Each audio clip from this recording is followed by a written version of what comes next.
Welcome to Watch Symposium. I'm Austin. A warning right off the bat. This is a video that deals with some pretty serious topics, including self-harm of the highest order. And I'm talking about suicide, and particularly a Rolex wearer that put a gun to his head and followed through. Now, we'll start out with a quote from this book that I'm reading right now, Oxygen by Andrew Miller. It's a fantastic read, and they're talking about suicide, particularly suicide with a gun, to give oneself death. And what was the distance you had to travel between the idea and the act? Not far, perhaps. Not far at all when you had a machine like the Beretta and nothing more wearying to do than squeeze the trigger. Well, the person in question, the topic of the video, is Captain Clarence Warren. And he was a Rolex wearer, and he was living the dream. And his watch, which you're looking at right now, is an amazing piece, and it's still in the family. This is a very early, first of the first, 6542. All right, that's the first GMT Master. They came out in 1954, and they changed over in 1959 to the 1675. And this is a particularly special version for a couple reasons. Number one, because it's got the Bakelite bezel, which they changed really early on because Bakelite is plastic and it tends to crack. Interesting thing about the Bakelite bezels on the 6542 is it looks like it's got a metal ring that's holding the plastic, and that's not true. It's actually just metal colored plastic. So back in the day, even Rolex cut corners a little bit, but pretty quickly they moved on to an aluminum bezel. And this is the actual watch that you're seeing on his wrist in this ad. He's the gentleman on the right, and this is the watch that he wore to the end of his life. And in his 40s, I want to say at the age of 44, he took his own life.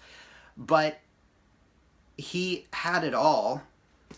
He was a very famous pilot. He had a bunch of firsts, which in the pilot world means, you know, the first commercial flight to this place or that place. I believe he was the first person to pilot a commercial jet into what became JFK Airport. But he had many firsts in the aviation world, and for that reason is well regarded. And you can read all about it on Rolex magazine, link in the description. There's a fantastic article on that site by Danny Crevillo.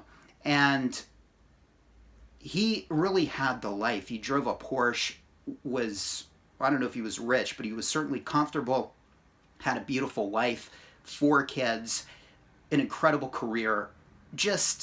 He had it all, and a Rolex watch to boot, and I guess a deal where he got that Rolex watch for free. And again, that's the Rolex you're seeing right here in the ad. And so it's a very special piece. But yeah, at the age of 44, for reasons that we can only speculate, because he wasn't happy, that's the easy answer, but he put a gun to his head and he pulled the trigger. And, you know, it's devastating. This is the second day that I've actually tried to make this video because his daughter found him, and but it's a difficult thing to talk about because if you just sort of mention it, you don't really think about it. It's kind of easy to get away from it. But if you've got kids, I've got a couple of daughters, and if you could imagine, a young girl, finding your dad like that, you can imagine the wreckage that he left behind. It's a tragedy that's really hard to think about. Now, I'm happy to say that the kids did grow up and actually went on to be very successful, and this watch is now in the possession of one of the grandchildren. And if you look at it, it needs a lot of love, but what can we learn about this piece? Well, we often think about safe queens, sticking a watch, putting it away and coming back to it, and thinking about it looking probably just the way it looked when you put it away, that little environment between the dial and the crystal just staying as is. But I think what happened with this watch perhaps is the seals degraded, and then throughout the seasons and the humidity, water went in and out of the case, and for that reason it needs some work. And you can see the hands are displaced on it, and you got to wonder if if that was a result of his final act when pulling the trigger blew the hands off the watch. I'm not really sure, but the watch certainly has an amazing history, being in the advertisements, and I'm so glad that the family has kept it. It's a very important timepiece in GMT history, Rolex advertising history. It's right up there, if not greater than the Newman Daytona. But of course, it probably would never sell for as much. But it's a really neat watch, and you're looking at it right here, and it's a great thing that it's still around and it wasn't lost to history. And I want to congratulate the person that actually tracked it down, because that was an amazing horological sleuthing, and he's a very humble guy that really doesn't want me to bring him up on camera, but I have to say that we wouldn't be known about this watch or looking at it or even talking about this interesting piece of Rolex history if it wasn't for the person that seeked it out. Oftentimes in watch videos, and I guess it's the result of talking about luxury goods where money comes into acquiring these really expensive luxury pieces, the phrase, "I'd rather be rich and miserable than happy and poor." And I've always thought that was absolute garbage, because Captain Warren had everything, and the darkness in his head was so much that everything you had was just too much to bear.